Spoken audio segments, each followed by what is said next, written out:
Hi అండి. ఈరోజు మనం చూసేది 5 చుక్కల ముగ్గు. 5 చుక్కల ముగ్గుకి మనము 3 వరుస 5 చుక్కలు పెట్టుకోవాలి. ఇలా మనం 3 వరుస పెట్టుకోవాలి 5 చుక్కలు. ఆ తర్వాత ఇక్కడ 3 చుక్కలు పెట్టుకోవాలి. ఒక చుక్క అటువైపు ఇటువైపు వదిలేసి మనం 3 చుక్కలు రెండు వైపులు పెట్టుకోవాలి. ఇప్పుడు మనం ఈ మధ్యలో డాట్ ఉంది కదా, ఈ మధ్య చుక్కలు జాయిన్ చేసేలాగా ఒక లైన్ గీయాలి. ఇలా ఒక లైన్ గీయాలి. అదేవిధంగా ఇటువైపు కూడా ఒక లైన్. మళ్ళీ ఇక్కడ నుంచి ఈ మధ్య చుక్కలు జాయిన్ చేసేలాగా ఒక లైన్. ఇటువైపు కూడా అలాగే. ఇటు సైడ్ కూడా ఈ పక్క కూడా మనం ఒక డైమండ్ బాక్స్ లాగా మనం ఈ మధ్య చుక్కల్ని జాయిన్ చేయాలి. ఇలా జాయిన్ చేశాక ఇప్పుడు మనము ఒక యూ కర్వ్ లాగా ఇక్కడ నుంచి స్టార్ట్ చేస్తూ ఇలా తీసుకొని రావాలి. ఇలా తీసుకొచ్చాక ఇక్కడ నుంచి ఈ పాయింట్ నుంచి మనము స్టార్ట్ చేసి ఈ లైన్ ఇట్లా లైన్ తీస్తూ ఇక్కడికి తీసుకొని రావాలి. ఇలా తీసుకొచ్చి నార్మల్ మనము ఒక రౌండ్ లాగా చుట్టేసేయాలి.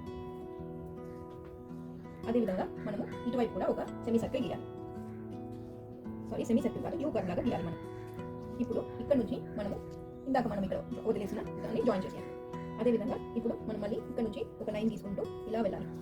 ఇలా వెళ్ళి ఇక్కడ నుంచి ఇలా ఈ 3 చుక్కల్ని కనెక్ట్ చేస్తూ మనం జాయిన్ చేసేయాలి. ఇలా జాయిన్ చేసేస్తే మనకి చాలా అందంగా రెడీ అయిపోతుంది. ఇంతేనండి.